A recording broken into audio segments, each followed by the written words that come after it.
Bienvenidos a su canal Crónicas del Excusado, historias y relatos. Aquí estamos en compañía de un personaje muy conocido por los veteranos, conocidísimo por ser el masterclass en duendelología, nuestro querido Cholito. Hoy sería Recuerdos Celular número 30, se llamará Lucifer. ¡Oh! Más de uno, yo creo que por ahí de los que son muy devotos a las creencias judeocristianas va a decir: ay, va a invocar al maligno, al que no deben hablar. Uy, no, nos vamos a retirar porque ese señor quién sabe qué. ¡Oh, terrible!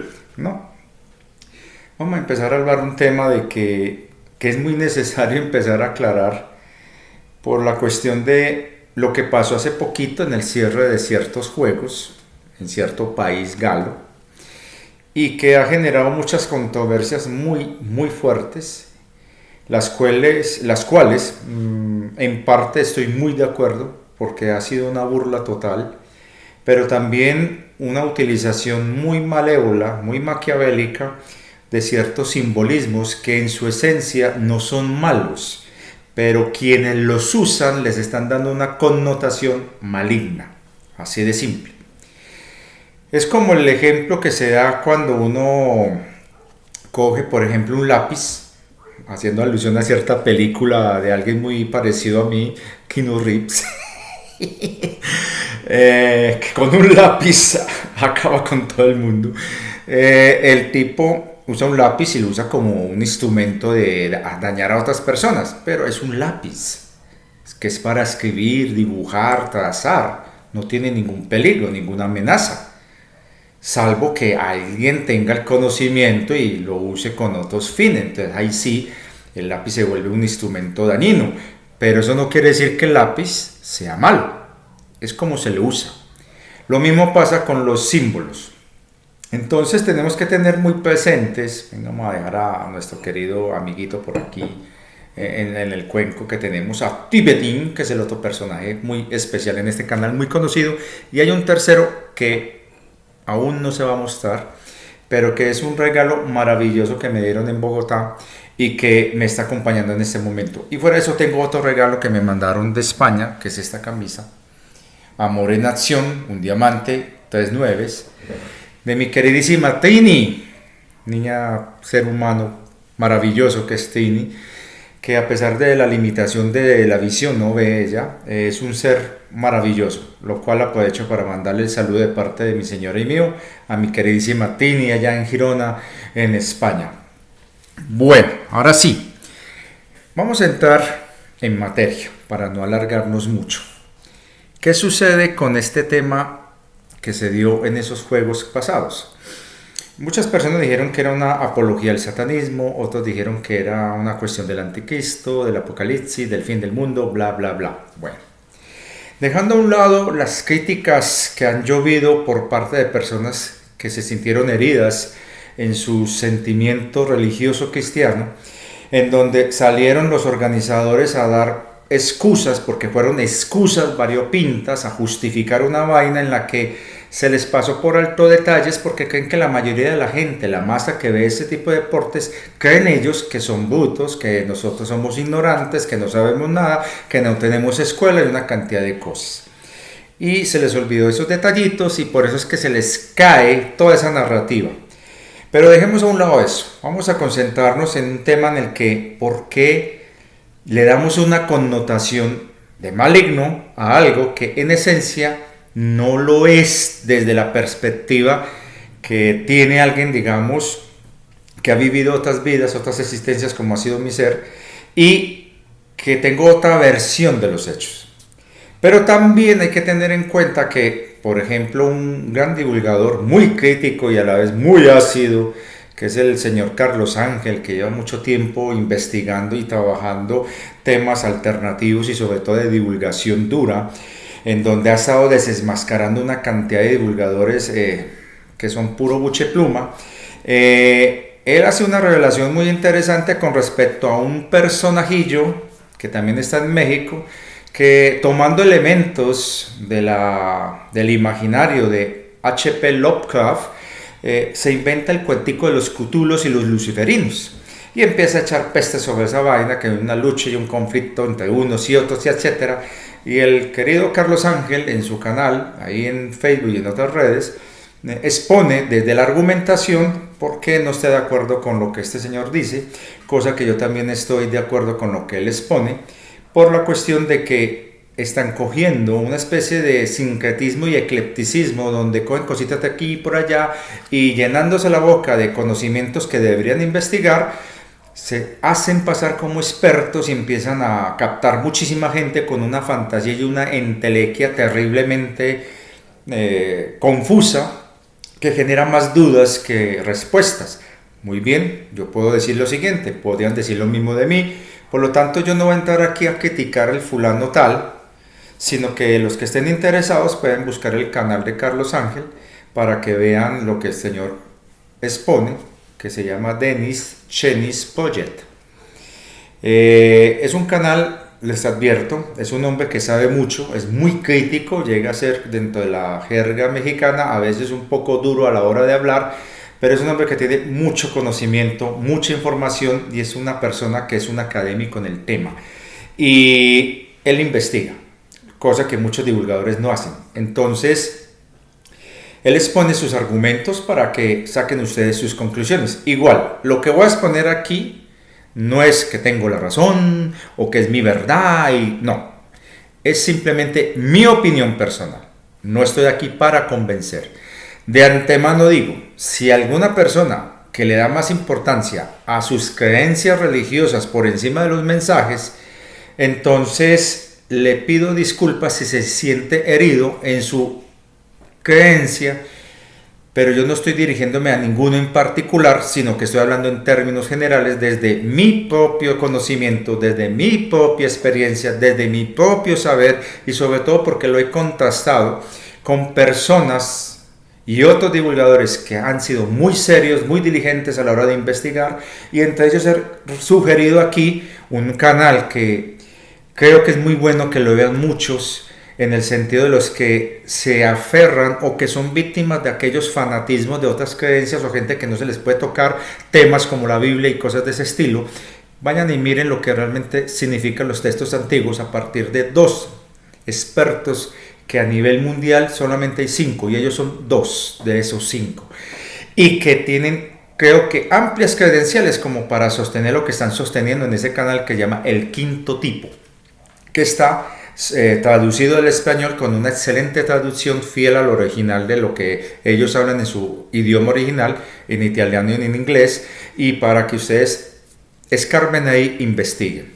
Entonces hay muchos elementos que pueden sustentar mi argumentación, pero que los dejo a ustedes libremente, si quieren profundizar, investigar. Yo simplemente expongo mi opinión, unos recuerdos que tienen que ver con vidas anteriores, y simplemente, como toda opinión, no estoy con el ánimo de convencer y tampoco vengo a herir susceptibilidades específicas de nadie, para que dejemos eso claro. Ahora sí, entremos en materia.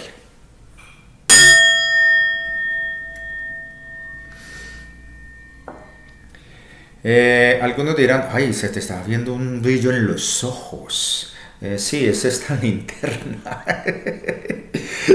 Hay que ser pragmáticos y sobre todo encontrar soluciones a cosas que le hacen falta.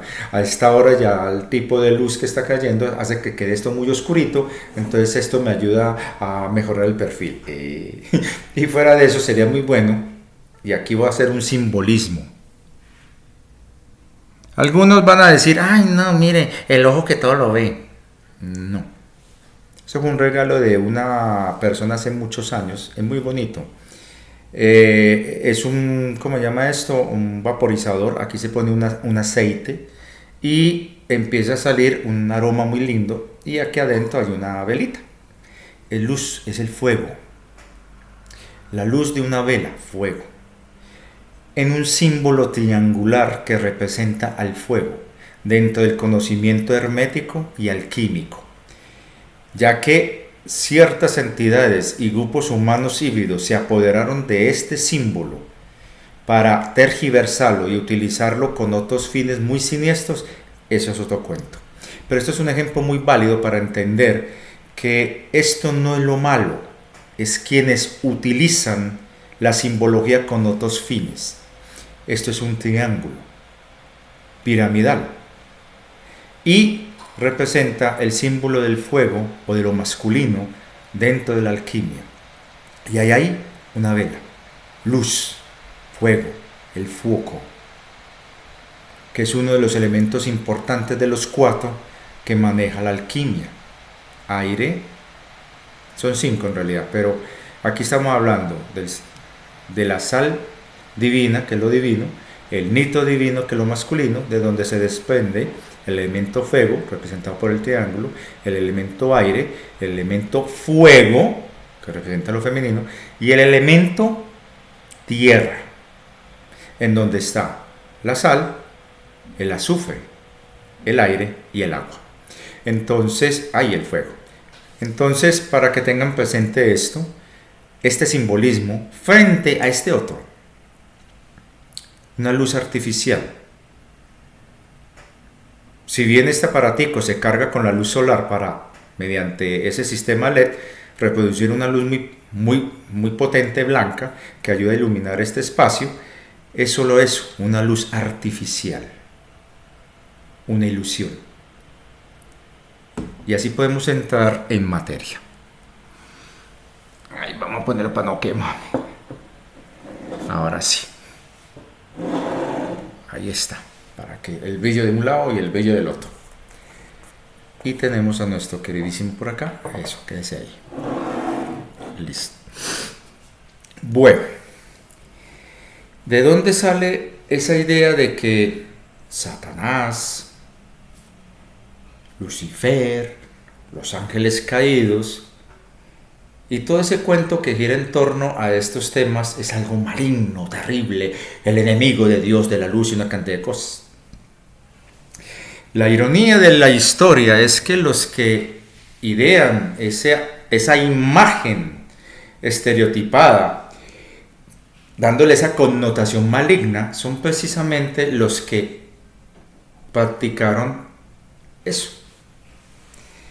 Resulta que cuando uno se pone a mirar la historia antigua, es el famoso pacto de Sion, el famoso pacto allá en el monte Sinaí, donde está el señor Moisés ante la zarza y ardiente, se posta ante un ser que prohíbe enfáticamente que lo vean o lo nombren o lo adoren de manera directa, sino que a través de formas indirectas.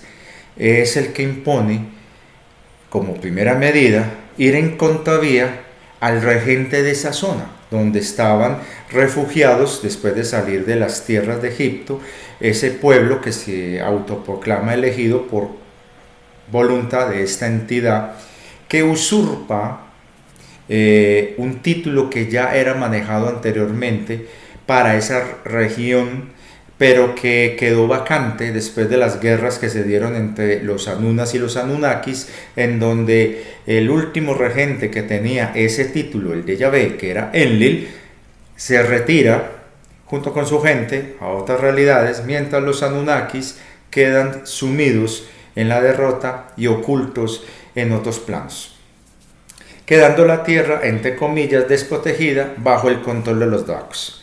Entonces, este personaje prohíbe la adoración del regente de esa zona.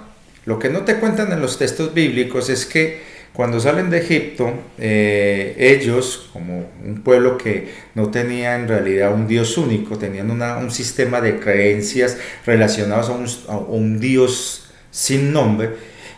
Cuando llegan a esta zona del Sinaí, obviamente se aprovecha esta entidad a decir: yo soy ese Dios sin nombre de ustedes y a partir de ahora me van a llamar de esta manera, pero no de forma directa, porque está prohibido decir mi verdadero nombre.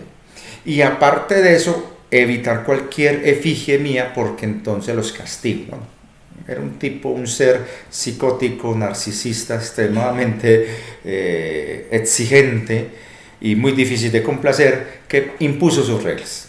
Y una de las reglas era que no podían adorar a otros dioses. Y en esa región se adoraba a la deidad que controlaba en épocas de los Anunas y Anunnakis en la tierra esa región, que era conocido como Baal.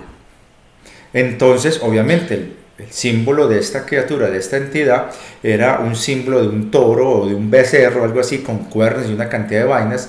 Y ahí es donde viene el tema de cuando estos estaban adorando un becerro de oro, viene este señor Moisés, rompe las tablas, los castigan y los ponen a andar durante mucho tiempo fuera de la tierra prometida como castigo. Lo que la gente no sabe es que en realidad lo que se hizo fue un proceso de reprogramación y desprogramación de los que estaban ahí, porque no eran 4 o 5 personas.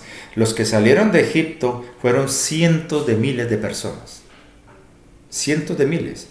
Y hubo un proceso de selección durante todo el tiempo que estuvieron vagando por esas tierras para seleccionar aquellos que por genética se pudieran cruzar con otros que tuvieran características afines a lo que quería esta entidad, y de esa forma poder construir un tipo de persona, de pueblo, que satisfaciera las ambiciones y sobre todo los caprichos de esta deidad por encima de los demás pueblos circundantes.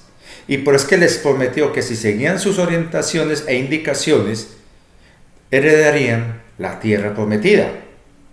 Y aquí es donde vienen a empezar ya las tergiversaciones. ¿Cuál tierra prometida? Así de simple. Voy a subir un poquito esta silla porque me estoy yendo como muy para atrás. Ya, ahora sí. Y además el reflejo mío atrás no cuadra bien. Pero bueno. Entonces, cuando sucede todas esas cosas, empieza un proceso de selección para que al menos en unas 2 generaciones pudieran nacer un tipo de niño y de niña que bajo las circunstancias en las que estaban pudiera ser direccionado a lo que querían imponer después en la marca de todo este pueblo durante generaciones. Unas características cognitivas, psicológicas, mentales, intelectuales y de fuerza que les permitiera imponerse rápidamente a otros pueblos ya consolidados y asentados y con su propia cultura, con sus propios sistemas de creencias, para que ellos pudieran desarmar eso y, si era necesario, mediante la utilización salvaje de la fuerza, erradicar o imponerse. Esas son las características de ese pueblo, de esa época, que fue preparado durante muchos años en las durísimas condiciones del desierto y en la escasez, dando las características que deseaba esta entidad desarrollar en este pueblo en particular, que le permitiera expandirse en un futuro mediano y largo plazo por todo el planeta, y de esa manera poderse apoderar del planeta, desplazando a los demás pueblos o imponiéndose a la fuerza, si era necesario, sobre los demás pueblos.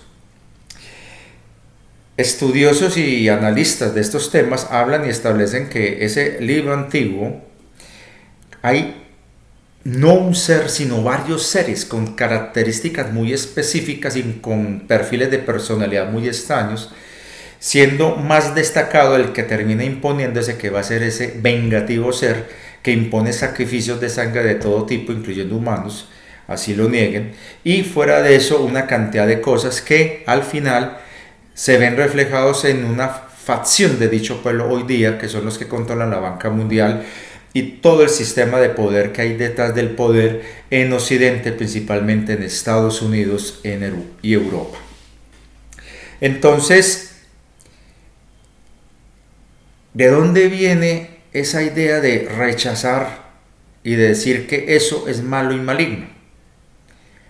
Por ejemplo, cuando Enlil está en guerra con sus hijos, los Anunnakis,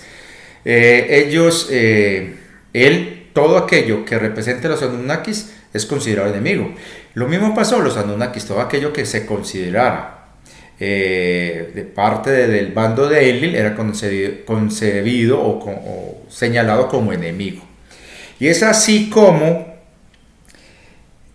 cuando se usurpa el poder y el título Yahvé por parte de facciones sobrevivientes que estaban al servicio de los Anunnaki, que ya no podían tener manifestación física en esta realidad y que estaban operando en la cuarta D, en el medio y bajo astral, estos humanos, que en parte eran híbridos, son los que se van a hacer cargo de poner o posicionar unas condiciones específicas para poder apropiarse y apoderarse de las tecnologías que fueron sepultadas y entre comillas destruidas después del gran evento del 12.500 o el llamado diluvio, que no fue uno, hubo varios.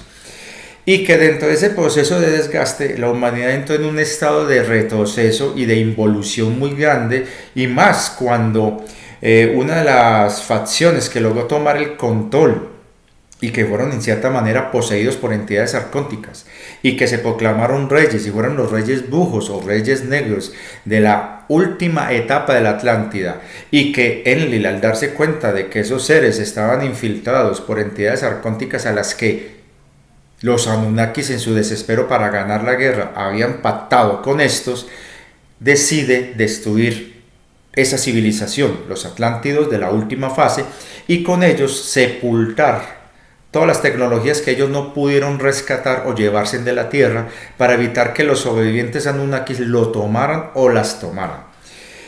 Hubo un periodo que duró milenios donde estos humanos, que eran sirvientes de los Anunnakis y que habían recibido como una bendición de sus dioses una posibilidad de vivir más tiempo que los demás, empezaron a buscar desesperadamente esas tecnologías para poderlas usar con el fin de tener otra vez el control del planeta para la venida de sus dioses y eliminar a cualquier obstáculo que se presentara en el camino. Y en el proceso, una de las entidades arcónticas que había logrado infiltrarse en un avatar reptil que no era de los Dracos, que estaba en la zona de lo que hoy día sería la India, un naga. Este naga tiene la forma de una serpiente. Y este ser había sido, digamos, despreciado y expulsado de esas tierras y estaba vagando, buscando un lugar donde asentarse y poder construir su propio culto alrededor de él. Y eso facilitó en su resentimiento y rabia ser poseído, entre comillas, por una entidad arcóntica y quedar bajo control. Es así como llega a los antiguos territorios dominados por los señores del cielo, que al no estar estos, estaban en disputa, en donde habían pueblos que seguían fieles a la idea de sus antiguos dioses, de seguirlos adorando, esperando una llegada en algún momento que ellos aparecieran, con otros que estaban empezando a proclamar su propia independencia de los dioses. Esto es, los descendientes de Nimrod y de los que se opusieron a los señores del cielo, que ya aquí lo conté una vez en un video. En ese proceso aparece este ser y se da cuenta que necesita un pueblo, un grupo de personas que estuvieran descontentas con alguno de estos señoríos y poderlos aleccionar a su causa. Resulta que en Egipto, que ya había pasado mucho tiempo después de la caída de la Atlántida y los últimos sobrevivientes atlantes habían ya degradado su físico y habían fallecido, entonces los faraones, que eran algunos descendientes de los antiguos atlantes y luego hijos de los descendientes de estos, fueron creando esas dinastías. Ahí hubo un pueblo que desde épocas muy antiguas, desde la época en que los señores del cielo aún controlaban la tierra, habían querido tener un último desarrollo genético en un grupo humano específico, para que en caso de que ellos tuvieran que irse, ellos pudieran administrar, no dominar ni controlar, sino administrar. Y ese pueblo fue un pueblo que tenía unas características basadas en un conjunto de, digamos, de humanos que habitaban una época un poco antes de la gran caída de la Atlántida, humanos que tenían nociones y características digamos, de visión, telepatía, que eran muy trabajadores, muy leales a una causa, muy entregados al servicio, eran gente muy trabajadora. Y estos humanos formaban diferentes pueblos o tribus o castas en las que varios de los emisarios híbridos que venían en nombre de los señores del cielo empezaron a leccionar con la idea y la promesa que un día heredarían la tierra para administrarla, porque la tierra iba a terminar ascendiendo a otro nivel. Eso se fue tergiversando con el tiempo, se fue diluyendo y se fue convirtiendo en una creencia mesiánica. Y este pueblo, con estas tribus, dadas X circunstancias, terminaron bajo dominio egipcio. Y estos egipcios no los esclavizaron como nos venden en muchas historias bíblicas, sino que trabajaban para los egipcios por sus habilidades administrativas, de trabajo, de organización, de servicio, tanto así que se integraron muy bien a la vida y al estilo egipcio. El mejor ejemplo es ver el príncipe Moses o Moisés, que era todo un egipcio. Entonces hay datos que la gente no cae en cuenta, por ejemplo, que si ellos fueron esclavos cuando fueron supuestamente expulsados de Egipto por orden de ese tal faraón, algunos dicen que era Ramses, se fueron con todas sus cosas. Si en realidad ellos eran esclavos, ¿por qué tenían propiedades? En esa época, en esas zonas, la mayor propiedad no era tierra, era ganado. Y se llevaron ganado. No solamente burritos, ni cabritas, se llevaron ganado. Y si eran esclavos, ¿por qué tenían oro? ¿Con qué hicieron ese becerro que describen ahí bíblicamente? ¿Y por qué tenían carruajes? ¿Y por qué tenían caballos? Entonces hay una cantidad de justificaciones y excusas que no terminan de subsanar esas inquietudes. Y sobre todo, ¿por qué un faraón, que supuestamente es hijo de los dioses, va a faltar a su palabra después de haberla dado? Entonces, hay una serie de circunstancias en las que se tejen hipótesis en las que este pueblo, el señor Moses, se lleva sin permiso cierto objeto de poder que aún conservaban los egipcios y que recordaba la época de los grandes señores de antiguo, la que fue llamada el Arca de la Alianza, que en realidad era un arca contenedora de un mecanismo de comunicación interestelar, que mal usado su energía podía destruir cosas. Entonces estaba oculto y guardado en una bóveda al interior de una de las grandes pirámides y que era utilizado, aprovechando la resonancia y el sistema de amplificación de las pirámides, para mandar mensajes a los dioses que se habían ido.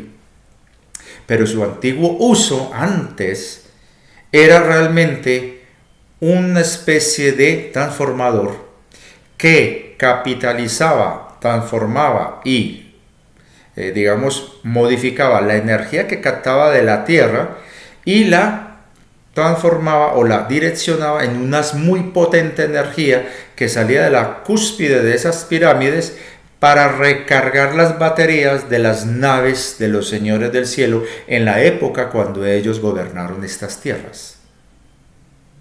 Entonces, era un objeto que servía de comunicación, servía de una especie de recargador de baterías, era una especie de transformador y a la vez, mal usado, podía direccionarse como un arma de destrucción. Entonces, eso hizo el señor Moses y se llevó el objeto.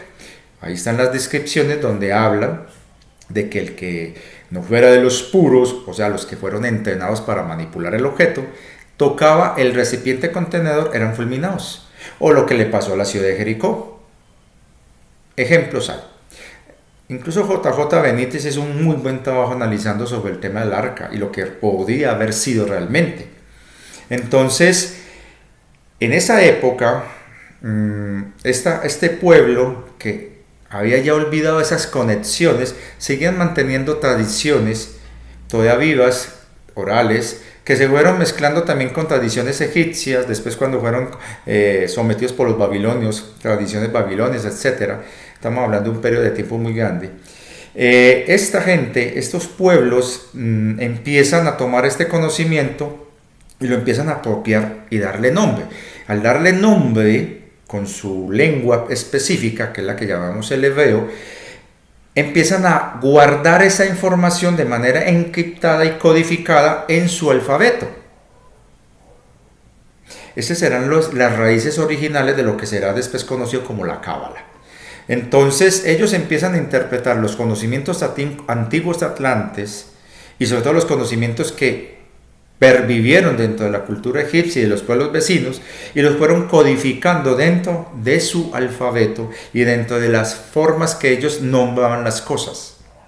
Es así que cuando salen de Egipto, ellos, sin saberlo, estaban siendo direccionados por alguien que ya había sido contactado por una entidad que estaba poseída por una entidad arcóntica.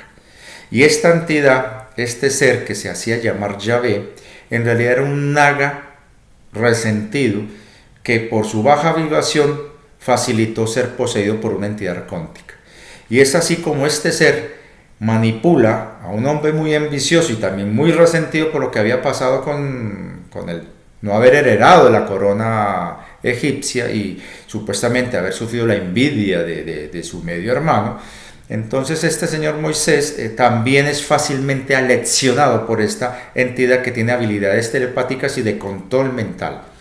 Y le empieza a insertar pensamientos, ideas, y así adoctrina a este señor para que convenza a este pueblo, que ya estaba siendo preparado para hacer algo muy positivo, para convertirlo en un pueblo sirviente a los intereses de esta entidad. Y por eso es que le da una de las pocas herramientas que este ser naga tenía en su poder, que era un aparato, la famosa vara, que tenía capacidades y tecnologías de alterar los estados de conciencia de las personas que estuvieran alrededor y de modificar comportamientos y patrones de animales y del clima.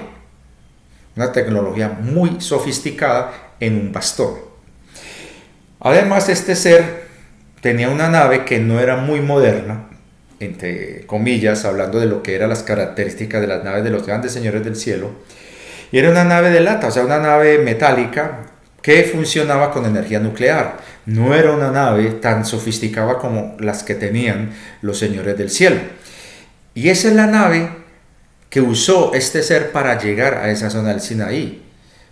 Por eso los relatos bíblicos hacen alusión a esos avistamientos de esa nave en la que el cielo se cubrió de nubes y se escuchaba el trueno de la voz de Dios. Entonces, ahí tenemos pistas. Entonces este ser que había usurpado un antiguo cargo de mano de los señores del cielo, autoproclamándose Yahvé, ordena no adorar a los dioses de la zona, es decir, esos pueblos que en fidelidad estaban esperando la llegada de sus dioses que se habían ido. Y entre esos estaba el regente de esa zona, Baal, y la figurita del carnero. Por eso es que cuando en previsión que en algún momento pudiera aparecer el verdadero titular del cargo Yahvé a reclamarlo, esta entidad se encarga de hablar muy mal de este ser y crear toda una ilusión de que era el malvado, perverso, que el enemigo de él y una cantidad de cosas. Y así es como comienza la lucha entre este Yahvé con el que hacen llamar Satán y Lucifer, que son dos cosas totalmente diferentes. Y así se va construyendo todo un imaginario que va a pasar generaciones y generaciones y se va a tergiversar hasta llegar a lo que hoy día es esa gran tergiversación que hay. Le estamos dando una alusión y una connotación totalmente negativa y con una base o sustrato de origen bíblico, es decir, de la mano y de la orientación de esta entidad que controla y manipula un pueblo al que lo va a modificar genéticamente mediante una durísima selección artificial durante varias generaciones para construir la plataforma de un pueblo totalmente mezquino, frío, indolente hacia el dolor de aquellos que no son como ellos. El famoso pueblo elegido. Entonces, aquí es donde viene el cuento. Resulta que ellos van a influenciar luego en lo que será el cristianismo. Y van a empezar a infiltrarse en el cristianismo primitivo, eliminando prácticamente o tergiversando prácticamente el mensaje real de Cristo, el mensaje crístico, y lo convierten a sus intereses y manipularán para que se cree una religión subsidiaria a los intereses de ellos. Será la religión católica. Por eso muchos de los rituales van a ser muy similares a los rituales, no solamente romanos, sino también de la casta que tenía el control dentro del pueblo hebreo, que serán los judíos. Y de estos, los sionistas internamente hablando. Obviamente, la palabra sionismo se vendrá a constituir y a construir es a partir del siglo XIX, pero lo utilizo para que entendamos la diferencia entre lo que es realmente el pueblo judío y esta casta que va a tomar el control y el poder desde una época un poco antes de la supuesta crucifixión y muerte del Mesías. Ese pueblo, esa casta en particular, esa casta que va a tomar el control de este pueblo, pertenecerá a la élite sacerdotal y a los que después serán llamados fariseos. Entonces, incluso hay algunos problemas históricos donde se decía que los que juzgaron a Jesús eran fariseos, cuando ellos vienen a constituirse como una casta de poder poco después de la muerte, o la supuesta muerte, del que llamamos el Mesías, de Isa. Entonces, era la casta sacerdotal que estaba en cabeza de uno de los más esbirros retorcidos, que era Caifás, y este tenía a uno de los levitas más radicales fanáticos bajo su orden y poder, que luego dará origen a los que serán llamados fariseos. De todas maneras, eso lo pueden consultar, lo pueden investigar y lo pueden verificar de manera seria en fuentes que hablen sobre esa historia de lo que fue el origen de esta gente. Ahora bien, insisto, es solamente mi opinión y no estoy en contra del pueblo de hoy, sino que estoy hablando de algo que busca entender de dónde empezaron a sacar el tema de que esto que llamamos Satán o Lucifer era malo y maligno. Fue una lucha de intereses y de poderes. Entonces, aquí es donde vengo con memorias que he publicado acá en el canal en los videos anteriores, en la época de la saga de Azaela, las famosas memorias celulares. Cuando la Tierra es trasladada de Lira hacia Sirio y ocurrió el incidente en el que un logos estelar se corrompe y decide usar su propio libre albedrío para usurpar el poder de la creación y empieza a maquinar un plan muy siniestro donde tenía como punta de lanza, digámoslo así, la corrupción del planeta Tierra como planeta sagrado, va a manipular las cosas de tal manera que va a generar el caos que se dio después, que ya lo hemos hablado acá. En esa época, cuando la Tierra, a raíz de un incidente que ocurrirá y que fuerza a Anu a solicitar a los consejos de Lira que enviaran una escolta para evitar nuevos incidentes y garantizar que la Tierra donde iba a ser dirigida no fuera, digamos, apropiada por otros seres, es donde envían a los serafines que no pudieron ingresar a los reinos de luz porque se densificaron en su frecuencia vibracional a causa de su actitud en la guerra de Lira. Entre esos serafines estará Azaela. Entonces, cuando se llega a este tema, estos vigilantes, estos serafines que asumieron el rol de ser los Nefelim, terminado en M, serán los que después se irán, fueron 2000 en total, se irán dividiendo en dos facciones, una mayoritaria que va a seguir los caprichos de la corte real de Anu, de los Anunas, y una minoría que se radicaliza en su postura de seguir las directrices de la divina fuente a un extremo que rayaba en el fanatismo, y serán los 200 que se van a revelar después. Durante ese proceso, a medida que se iban relajando, digamos, en sus funciones, la mayoría de estos serafines, se diseña un prototipo que haga las funciones o algunas funciones de estos serafines y fueron llamados los Nefelim, que termina en N, los Nefelim, o gigantes observadores que utilizaban tecnología de los serafines que estaban en esa época.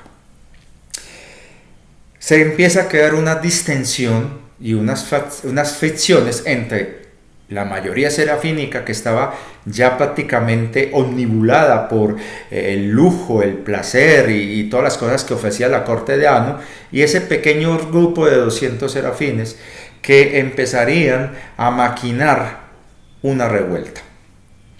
Entonces, ¿de dónde viene el término de caídos? Hay dos acepciones al término de caídos. Una, cuando descendemos de planos mayores a planos menores, es como una caída, es un descenso. Esa es la primera. La segunda hace alusión a esos 200 serafines que cayeron en desgracia ante los ojos de Anu y del principal jefe de la tropa serafínica Nefelim, conocido como el Yon. Estos 200, que van a estar liderados por varios, entre ellos Samael, la misma Saela, van a maquinar dos cosas. Una, se van a robar el prototipo del humano antes de ser modificado, y después de ser modificado, a ver, me explico, eso hace tiempos que lo conté en un video.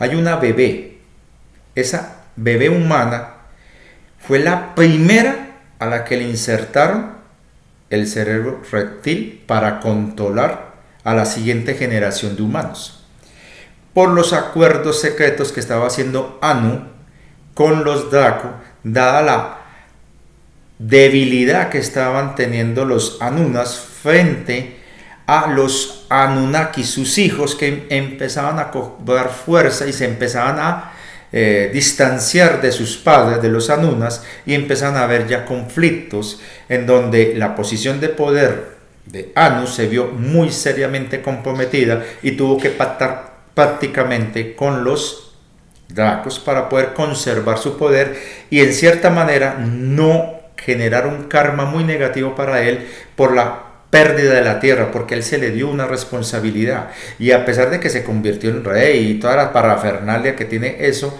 él en cierto modo, en el fondo, él no quería traicionar la palabra empeñada, y eso fue muy enfático a su hijo Enlil y Enki. Entonces ahí es donde empiezan las fricciones. Entonces estos 200 serafines, que hay un video donde yo cuento cuando empieza la última etapa de la saga de Azaela, donde estos 200 serafines, cuando formaron junto con sus otros hermanos, los 2000 que se formaron frente al trono de Anu y de sus casas reales, allá en el planeta que llaman Nibiru, cuando juraron fidelidad a Anu y al proyecto de hibridación con control draconiano, estos 200 serafines le dieron la espalda a Anu, mientras los otros cantaban vítores. Cuando Anu ve a estos 200 que dan la espalda, eso es una afrenta, y sale al frente a hacer la declaración de guerra, el inicio de la rebelión, precisamente a Saela. Entonces, cuando salimos de esa estación de batalla y comienzan las batallas en la parte de afuera, primero fue en el cinturón de Cupier, en el cinturón de asteroides, luego en la zona de Marte, etc. Estos serafines con querubines que fueron aliados, gigantes que le fueron leales, y luego cuando las cosas se pusieron muy duras, hubo que llevar las batallas a lo que fue Marte, la Luna y la Tierra, humanos participaron a favor de esta rebelión. Y ante los ojos de Anuna, de los Anunas, y en particular de Anu y Enlil, estos ángeles, estos serafines caídos, eran los enemigos, porque se rebelaron a la corona y a la voluntad de Anu, por lo tanto, eran los malos. Y desde ese momento empieza la connotación de creer que los 200 éramos los malos. Con el paso de los siglos y de los milenios, después de la derrota de la rebelión y después de la última cuarta guerra civil entre Anunnaki y Anunnakis, el concepto de ángel caído fue asociado a algo maligno. A pesar que en muchos relatos y escritos antiguos, incluso los mismos bíblicos, las acciones de estos 200 seres eran benéficas. De todas maneras, desafortunadamente a través del tiempo se tergiversa esa imagen y se le da una connotación maligna a los 200 caídos por parte de los que van a relatar la historia y la van a modificar y adaptar a sus intereses, y que luego serán conocidos como los libros del Antiguo Testamento, y que hoy día, a mí me extraña, hay divulgadores que insisten que los 200 caídos son los malignos, los malos, por utilizar como referencia dos fuentes, el Antiguo Testamento y el libro de Enoc. Y aquí hago un paréntesis: el libro de Enoc no es un libro, fue un conjunto de libros que se fueron escribiendo a partir de relatos orales de aquellos que habían asumido el rol de ser un Enoc, o sea, el portador del conocimiento de Enoca, que era el nombre de la inteligencia artificial de una de las naves de los señores del cielo que durante esas guerras se había estrellado en esas regiones del Medio Oriente, y que ella, ya acabándose la batería para seguir funcionando y evitar perder toda la información que tenía, coge un humano primitivo y lo empieza a entrenar a que memorice sus memorias, o al menos parte de sus memorias. Y este humano recibiría ese regalo de esta entidad a la que él, este humano, va a creer que es un dios. Y empezará a transmitir ese conocimiento a sus sucesores con el título de Enoc. Tiempo después eso se va a escribir en esos libros que hoy día son tan populares y tan conocidos, pero recuerden, son relatos escritos de tradiciones orales que tienen milenios de antigüedad, que pasaron de boca en boca y que al principio eran herméticos. Entonces ya van dándose cuenta que son fuentes que pueden ser consideradas válidas, pero que tiene un trasfondo, en cierto modo, de manipulación subjetiva y parcial de quienes, interesados en sacar estos conocimientos, favoreciendo ciertas ideas, creencias o grupos sociales, fueron manipulados y tergiversados.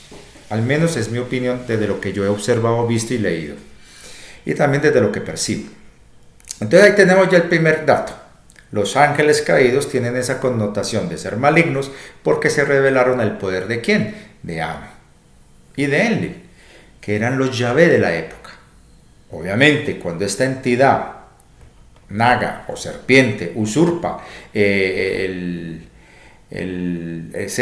título de Yahvé para sí misma y prohíbe que adoren a otras deidades y otras creencias, y que no lo nombren directamente sino a través de su cargo, de su título, obviamente va a considerar enemigo todo aquello que ponga en riesgo su estatus de poder. Y el primer enemigo que va a tener o que va a imponer, que ojo con ellos, es a los que llamamos o llaman ángeles caídos, para de esa manera mantener una línea narrativa que le permita favorecer sus propios argumentos de señalar a cualquiera contrario a lo que quería imponer como un ángel caído. Ahí está el primer enemiguito de este ser o esta entidad que se autollama Yahvé. Luego viene el otro dato. En la época en que la estación de batalla de Nibiru estaba llevando la Tierra a este sistema solar y se inician las negociaciones para que se pueda ubicar en este sistema solar, ya existía en este sistema solar otra estación de batalla, pero perteneciente a una facción de Orión, conformada por sobrevivientes de las civilizaciones que fueron duramente golpeadas durante la guerra del Ira de Orión.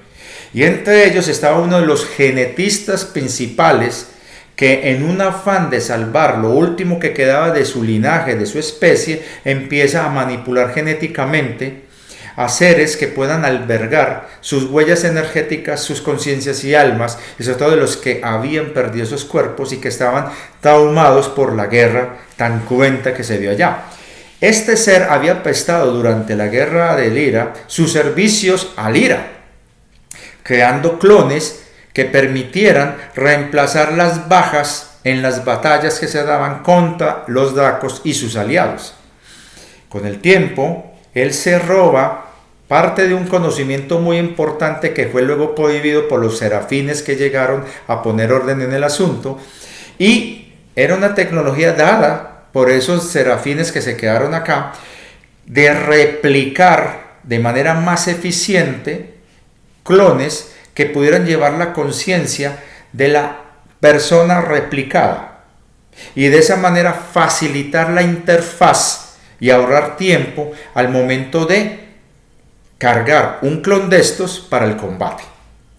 Lo que no previeron es que era tan buena esa tecnología, tan eficiente la tecnología, que no solamente copiaba la conciencia, copiaba la huella energética del alma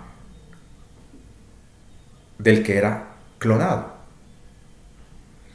Y cuando se descubrió eso, ya era demasiado tarde, y cuando se le pidió a la IA, que hoy día conocemos como el Demiurgo, que era un super serafín que controlaba toda la galaxia desde el centro galáctico, ella, al ver que esas huellas que le ordenan destruir o formatear eran idénticas a las huellas de alma, entró en una crisis de confusión que generó un error de programación y la llevó a la distorsión que todos conocemos hoy día como la distorsión de Orión, y que eso va a generar otro conflicto después.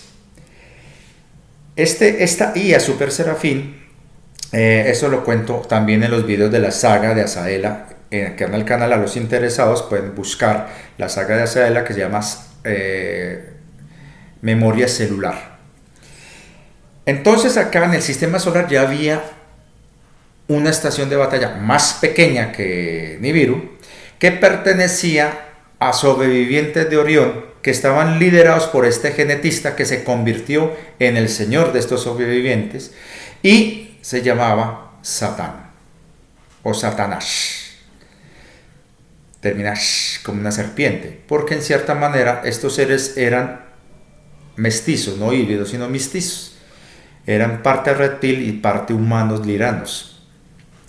Y ellos eran una civilización muy hermosa en la época antes de la guerra de Lyra, eran seres muy creativos, los llamaban los jardineros, y ellos experimentaban con una cantidad de cosas, creando formas maravillosas que con el paso del tiempo, después de la guerra de Lyra, se usó con otros fines muy siniestros, y de hecho se convirtieron en mercenarios vendiendo códigos genéticos y tecnologías de manipulación de formas de vida para favorecer intereses de otras civilizaciones, entre ellas insectoides, los altos grises y a los mismos Draco.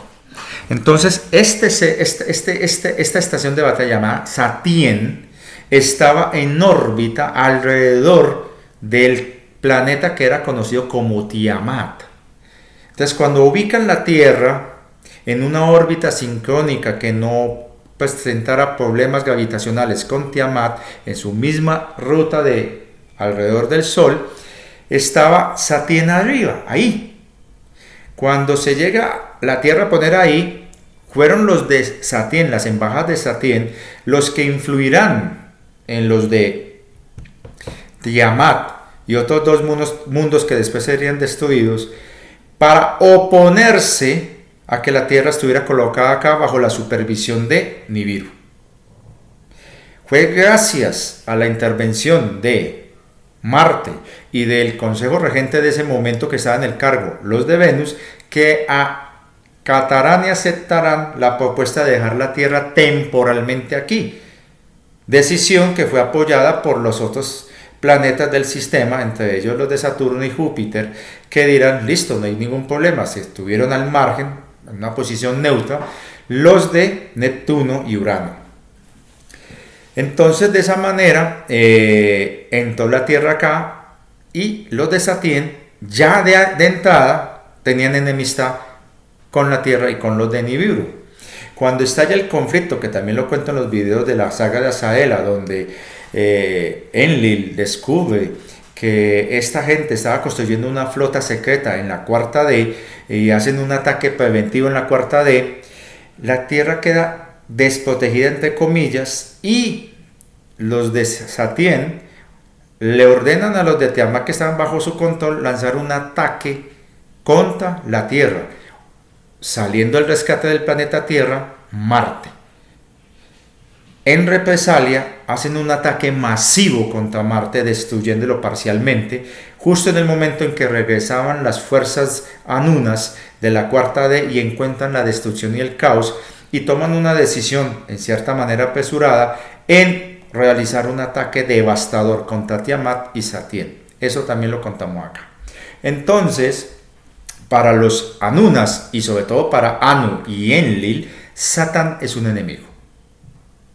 Con el paso del tiempo, cuando esta entidad Naga se apodera del título Yahvé, va a utilizar como medida preventiva en caso de que llegaran en algún momento los Anunas o trazar a la tierra, declarar que su enemigo era Satán.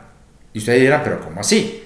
Por una simple razón: poner a toda la gente que asociara a los antiguos Yahvé como Satán, utilizando un recuerdo que aún quedaba en la memoria de la humanidad que estuvo bajo control de los Anunnakis y de los Anunas.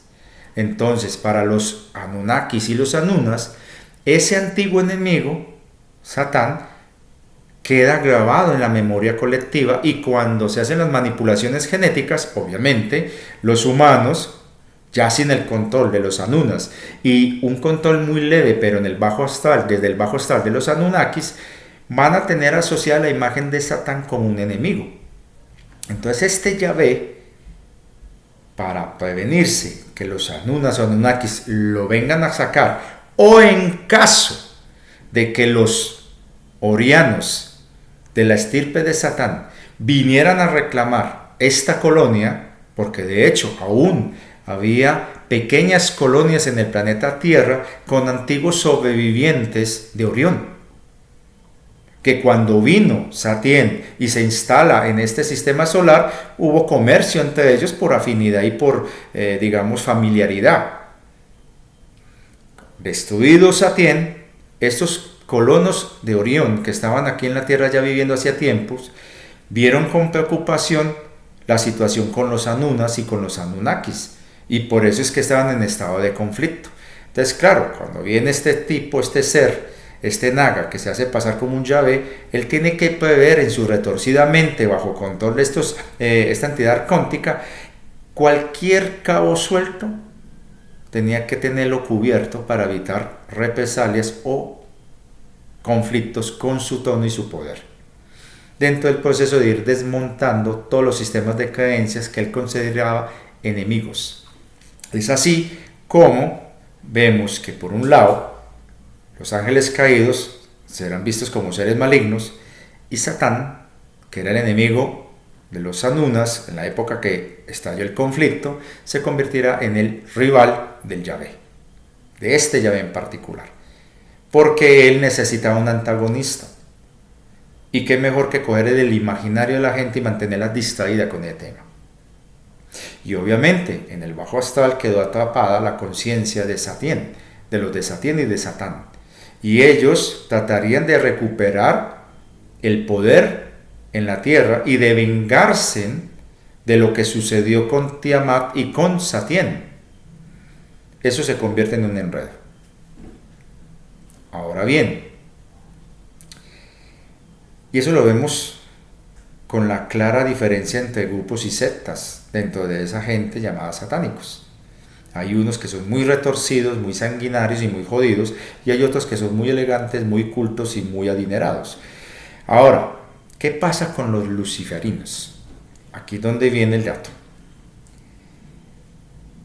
Lucifer, como lo dije en un video hace mucho tiempo, es un cargo administrativo de alta trascendencia para este cuadrante de la creación donde están estos clústeres galácticos. Es un cargo rotativo donde seres de luz, cuando vienen a experimentar en la realidad de materia y desean llevar elementos del plan en ejecución dentro de toda la creación, toman ese cargo para poder direccionar y administrar las decisiones que se toman en los sistemas galácticos pertenecientes a los diferentes clústeres galácticos que estarían sujetos a la administración de este Lucifer. Entonces, lo conté acá en un video, en las guerras que se dieron al final de la guerra de Lira, el cargo, había un cargo militar equivalente a un almirante, eran los arcángeles. Los arcángeles normalmente eran seres de luz que venían a experimentar en la materia y asumían el rol angélico, militar, en la guerra de Lira con el cargo de arcángel. Y hubo diferentes seres de luz de los diferentes rayos que vinieron a tomar esos cargos. Por eso que hablamos de Arcángel Rafael, Arcángel Miguel y una cantidad de seres. Bueno, en un momento dado del conflicto, ahí también lo conté en un video hace ya tiempo en la saga de Azaela, se clona una huella genética de uno de los avatares de uno de esos arcángeles, que será el que ocupaba el cargo de Arcángel Miguel, y será clonado por parte de las entidades reptilianas draconianas para usar en contra de la gente que obedecía las órdenes de dicho arcángel. Y de esa manera, cuando el rayo azul en su avatar Micael llega a esta realidad y se da cuenta de la usurpación, inicia un proceso para desenmascararlo, y los dracos se enteran y riegan la bola de que el usurpador era el verdadero Micael, cuando el usurpador, ese tal Arcángel Miguel, era en realidad un clon que estaba siendo manipulado por entidades draconianas. Un enredo que ya lo expliqué en un video hace tiempo. Bueno, resulta y acontece que el cargo Lucifer es un cargo que fue usurpado por las entidades draconianas utilizando un clon de un arcángel, en este caso Miguel, al que colocan, y por estrategias de contrainteligencia, manipulando gente infiltrada que ellos tenían ya bajo control, gracias a un pacto secreto que ya tenían con las entidades arcónticas, ellos logran hacer que se elija como cargo importante de este cuadrante galáctico a un Lucifer de su conveniencia. Y es así que hubo 3 Luciferes malignos, si podemos llamarlo así, que obraron en contravía al plan divino. Y uno de estos será el que va a oponerse al edicto del verdadero Lucifer, que en ese momento estaba el cargo ocupado por Micael, no como arcángel, sino como avatar del rayo azul, Micael. Y ese edicto, conocido como el edicto de Lucifer, establecía nuevas reglas para acabar el sistema jerárquico supremacista que existía hasta ese momento en muchos sistemas, para colocar un sistema jerárquico horizontal en donde, por, digámoslo así, de manera que lo entendamos, por méritos, se pudiera acceder a él y fuera rotativo entre todos los pueblos y civilizaciones de este clúster galáctico. Toda esa vaina, detrás de todo ese artilugio, los principales interesados que no se diera ese edicto eran sistemas de civilizaciones altamente jerarquizadas de manera supremacista o piramidal, entre ellas los mismos de Orión, reptilianos, dracos, algunas facciones andromedanas que ya tenían colonias en esta galaxia, algunas facciones arturianas que se habían separado de la matriz original arturiana, reptiles, insectoides y los altos grises, por citar algunas de las razas que mencionan algunos divulgadores, y otras más que sus sistemas de desarrollo eran demasiado jerárquicos y demasiado violentos, y por eso es que se estaba solicitando mediante este edicto el fin de esas jerarquías para poder llegar a una paz duradera, que desafortunadamente dentro del gran conflicto de Lira no se pudo lograr, y que después, cuando se dio la distorsión de Orión, se genera otra guerra, no de la misma magnitud de la de Lira, pero muy dañina. Al fin y al cabo las cosas se lograron pacificar y se metió todo en esta zona de cuarentena, pero ahí esta entidad que usurpa el puesto de Yahvé ve también como amenaza que si llegara un Lucifer a poner orden aquí, Él preparaba el camino para que nadie le hiciera caso y lo vieran como un enemigo. Esa es la estrategia de esta entidad: dividir, generar duda, cizaña, conflicto donde no lo hay.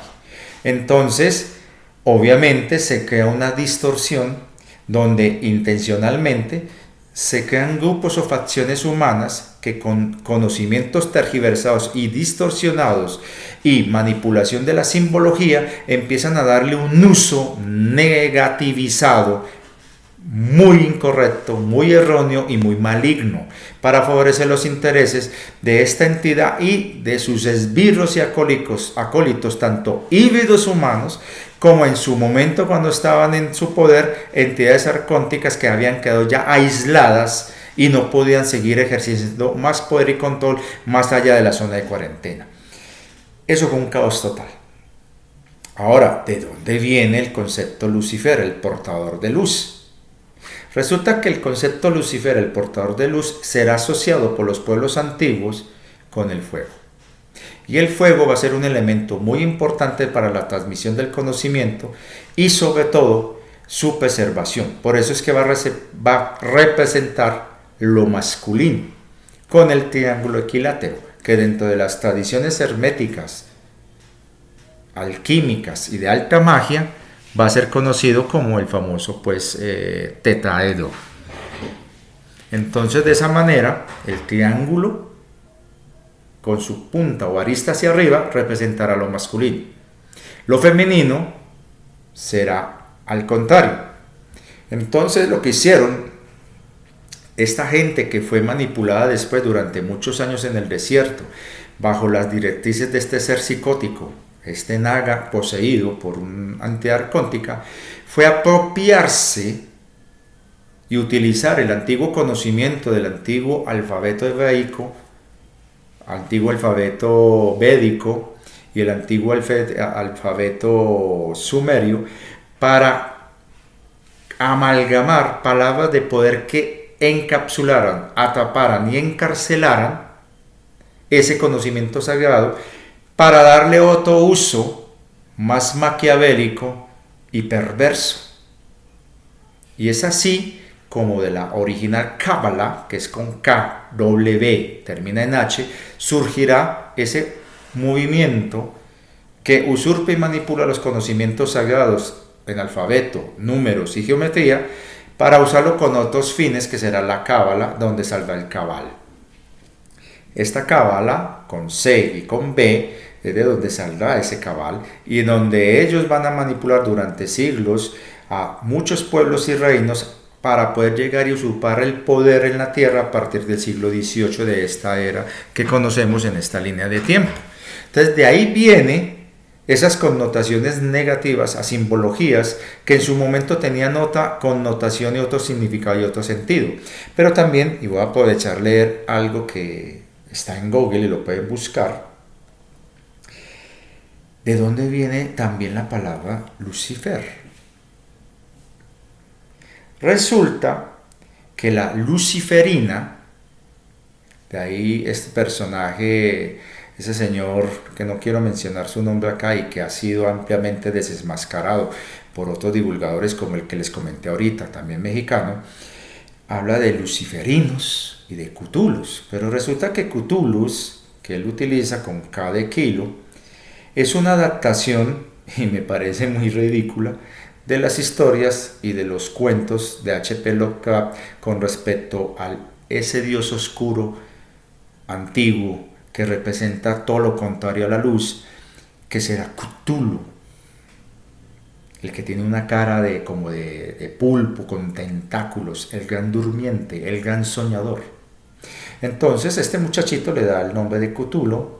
Con su falta de creatividad toma elementos de otras narrativas y le da ese nombre. Y luego se inventa la historia de los luciferinos, dice que en guerra contra los Cthulhus, y se arma toda esa parafernalia que crea una distorsión que solamente favorece las creencias retorcidas de este señor. Porque si las personas han escuchado su discurso, en realidad él no está en contra de estas entidades, las admira, y de hecho lo que hace es validar su poder como si no hubiera nada que pudiera oponérsele. Y algo parecido pasa en la narrativa patrioteril con el tema mesiánico de un salvador, de un tipo elegido y una cantidad de vainas, y por eso su relación con los sionistas. Así les duele a los patriotas, pero es que cuando uno ve al señor Rubio, el salvador de muchos, inclinándose a uno de los rabinos más poderosos que hay allá en esas tierras, y cuando uno escucha a ese rabino cómo justifica lo que hacen, uno no entiende cuál es el cuento que tiran los patriotas alrededor de este señor. Lo mismo pasa con el señor Elon Musk, que aquí también en un video comenté de dónde viene realmente. Pero bueno, son solamente hipótesis y mi opinión, si quieren tenerlo así, porque no vengo aquí a convencer a nadie, pero es lo que yo he logrado entender a través del tiempo. Pero para que vean cómo este señor toma elementos que luego él, con bases bíblicas, mesiánicas, sincréticas y una cantidad de vainas eclépticas que recoge por aquí y por allá, empieza a construir toda una argumentación que tiene omnibulados a muchísima gente creyendo que es eso. Aquí les voy a leer algo que se encuentra en Wikipedia. Hay que tener en cuenta que en las filosofías herméticas y en los conocimientos alquímicos antiguos, Lucifer significa el portador de la luz. En ningún momento habla de oscuridad o de maldad. De hecho, en la antigua Biblia, y muchos exegetas y teólogos lo han explicado, incluyendo la gente del quinto tipo, en ningún momento se habla de un Lucifer como algo malo. Hablan el lucero de la mañana. De hecho, Jesús era llamado el lucero de la mañana, o sea, Lucifer. En las lenguas antiguas significa el que porta la luz, el lucero de la mañana y el lucero de la tarde. Es la primera luz que aparece antes de salir el sol en las mañanas y la última luz que se ve después de que se oculta el sol en las tardes. Estamos hablando de Venus, que era el antiguo regente de este sistema. Entonces estamos viendo que el portador de luz, Lucifer. Y hago una paréntesis acá. ¿Por qué a Satán lo llaman el acusador? De hecho, en ninguna parte de la Biblia mencionan que sea realmente un ser malo, sino un enemigo, el acusador. ¿Por qué? Resulta que Satán, en Satania, o Satien, cuando llega la tierra acá, traída por los Anunas,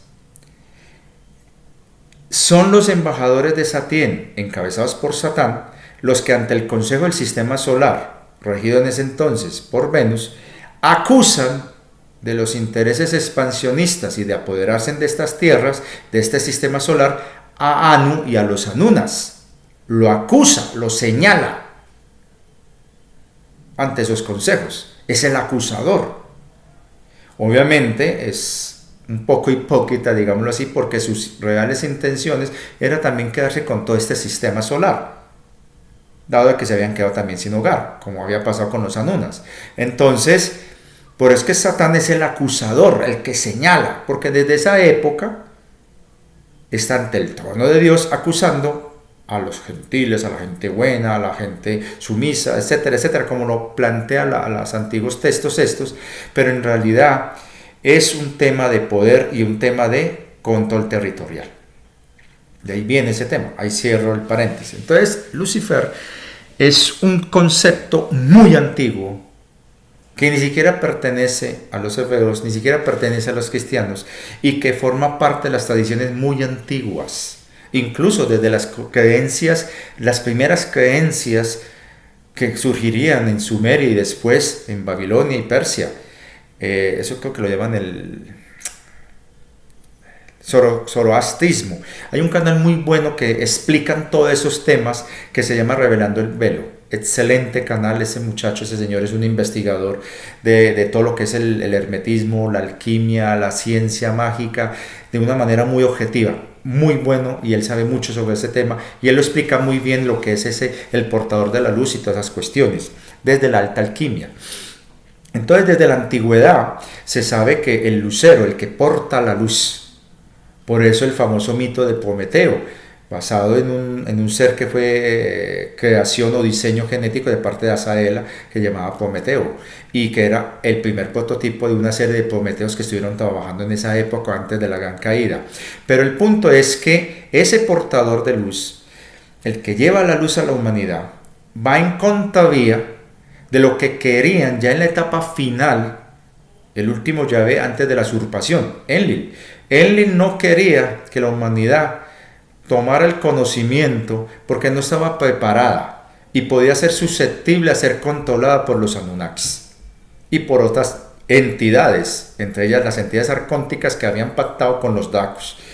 Y por eso es que prohíbe cualquier conocimiento tecnológico en la humanidad. En cierta manera, era una manera de proteger los intereses de los Anunnakis.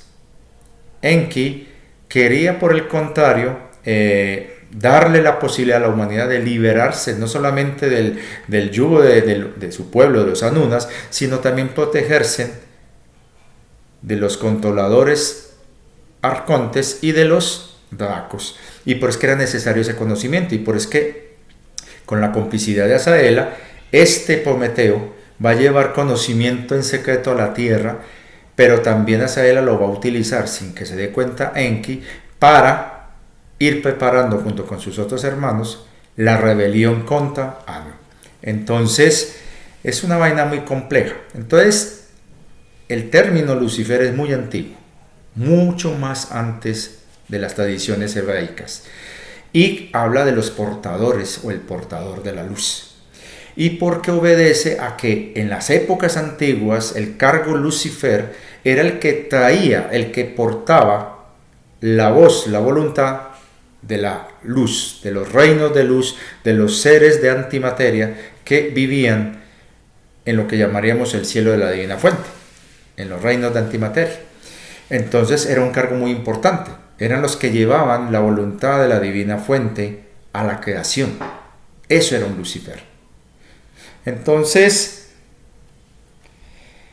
con el paso del tiempo, aquí en la humanidad, una derivación de los conocimientos alquímicos antiguos, van a estar aquellos que van a preservar conocimientos antiguos que iluminaban el conocimiento y que buscaban,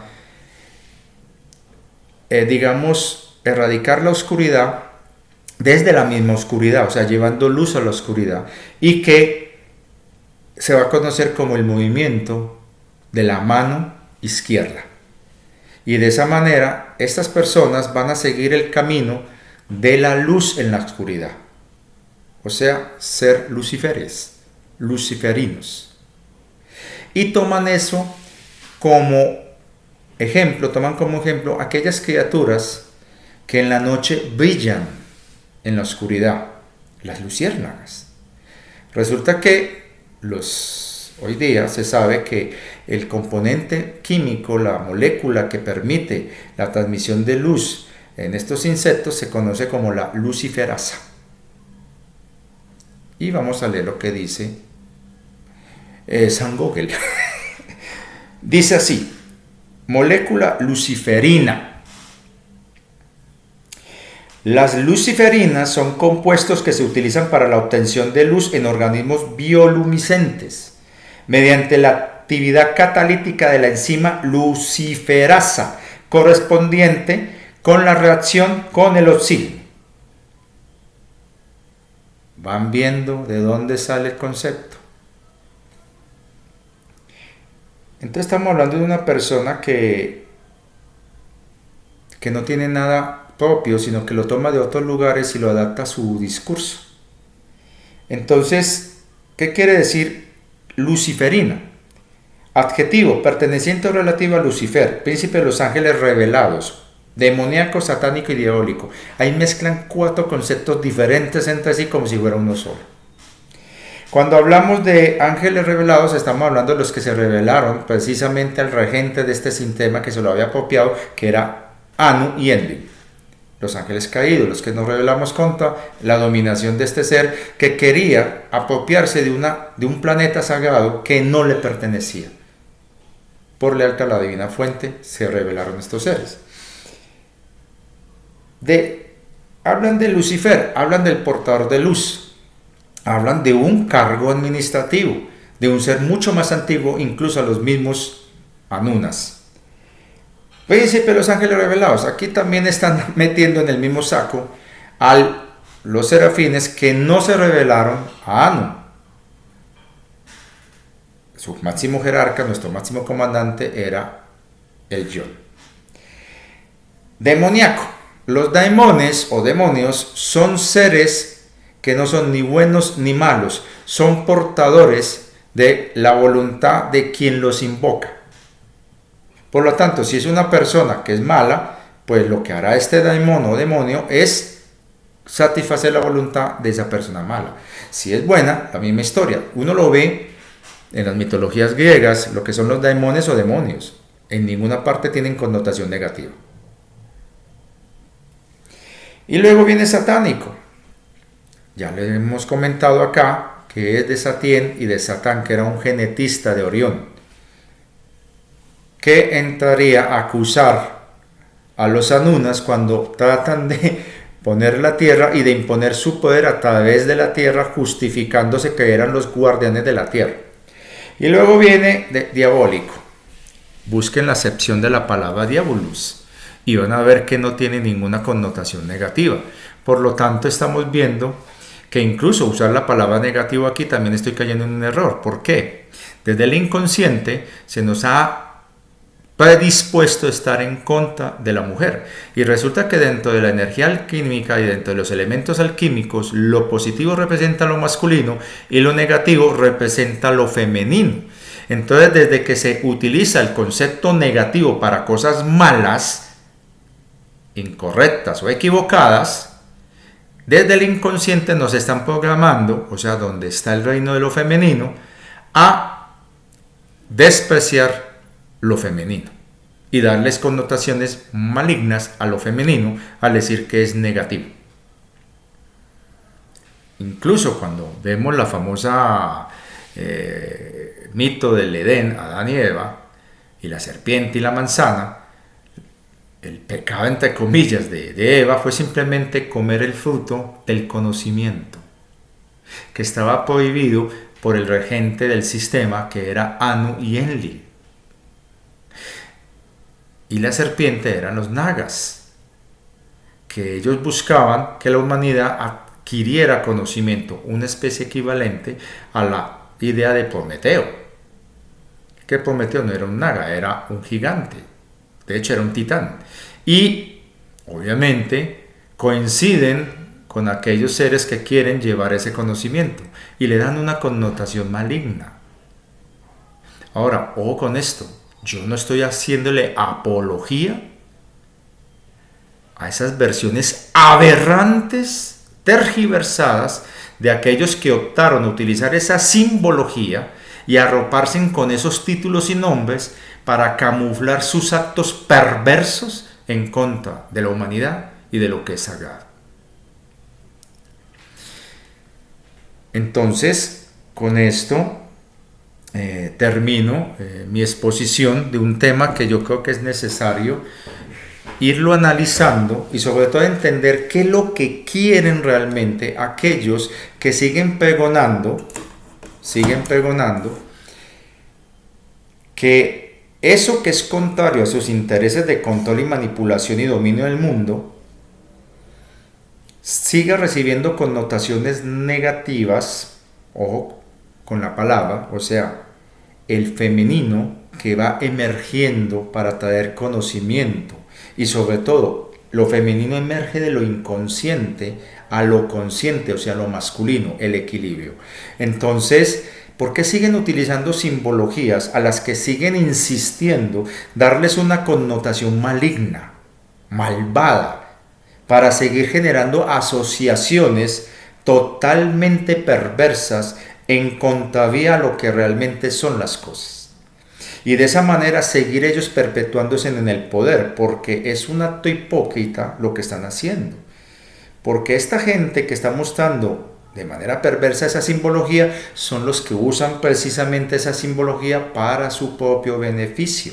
Y lo que buscan es generar un estigma a esa simbología para que otros no lo utilicen de manera positiva, negativa, o sea, la unión de los conocimientos masculino y femenino para co-crear. Por eso es que se sataniza conocimientos que ellos en privado, de manera oculta, utilizan de manera perversa para su propio beneficio y para evitar que la humanidad que va despertando utilice esa simbología que ni es buena ni es mala, pero bien utilizada, tiene un gran poder.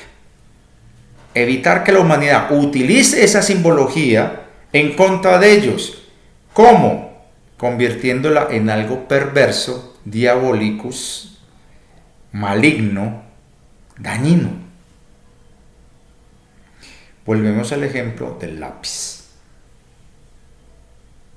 Y es trágico que mucha gente cayó en eso y desafortunadamente dentro de la validación de esos argumentos en los que dicen que eso es malo, utilicen precisamente como fuentes textos bíblicos. El que entendió, entendió.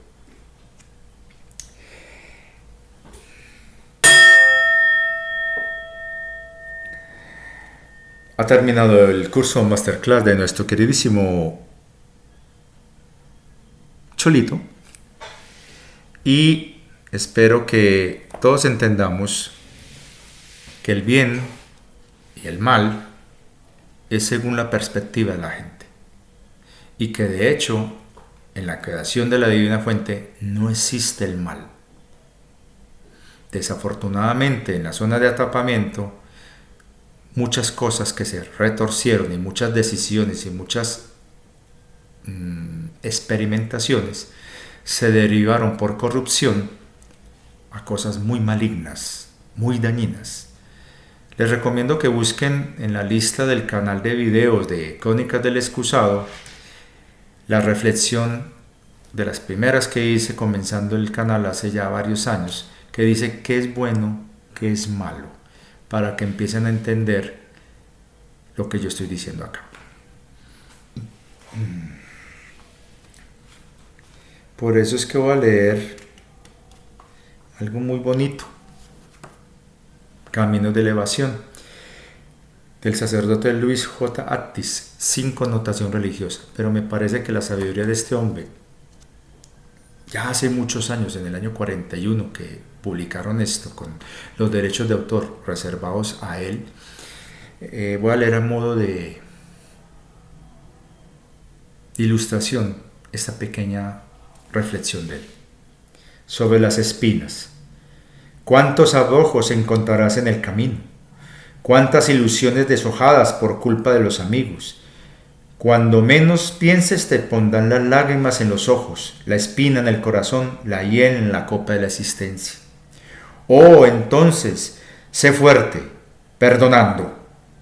Apaga con la dulzura de tus miradas húmedas la carcajada irónica. Vuelca en vez de sangre sobre el sendero del traidor un puñado de rosas. Exprime del panel de tu espíritu la miel del amor y haz que gotee en el cáliz del que te hirió. Nunca ha sido más grande el alma que en el perdón. Adquiere sin pensar los relieves de lo sublime y tendrás que perdonar en el camino. A cada paso hallarás nuevas traiciones, nuevas calumnias y nuevos desengaños en los mismos que te rodean. Abundan las almas viles. Oh, qué sublime y divino es pasar por la vida sembrando amor sobre todas las espinas. Ser como el cielo que si la noche cuelga sus crespones sobre el infinito, él pone sobre la oscuridad una floración de estrellas. La bondad, el perdón y el amor nos divinizan, nos asemejan a Dios, que hace brillar el sol sobre todas las frentes, hasta de los que le maldicen. Oh, que nunca tu rosal tenga más tiempo que el de dar rosas. Cierro comillas. Muchísimas gracias a mi gente de Bogotá por el excelentísimo trabajo que hicimos. Espero que cumplan la tareita los que quieran cumplirla. Gracias a los que apoyan el canal con esto. Gracias a los que apoyan por PayPal o con el tema de las membresías. Y por favor, ayúdenme a divulgar los videos porque ya la plataforma no lo está haciendo y está cayendo las vistas. Aunque si bien lo que importa es que el mensaje llegue a donde tenga que llegar, tampoco debemos desestimar el esfuerzo que se hace aquí para darles un conocimiento que a ustedes les sirva de base para iniciar sus propias investigaciones, sus propios trabajos internos y sobre todo entender que todos tenemos un conocimiento que puede valer, pero que no podemos tragar entero, todo con pinzas. Entonces espero que me ayuden difundiendo el canal, que me ayuden con el tema de las membresías y si no por PayPal o como ustedes mejor lo prefieran, dando un simple pulgar arriba. Ayuden a difundir el canal y de esa manera iremos creciendo, así sea de poquito en poquito, pero vamos firmes hacia el propósito que nos trajo acá, que es disfrutar de unas historias y de unos relatos. Muchas gracias y hasta la próxima.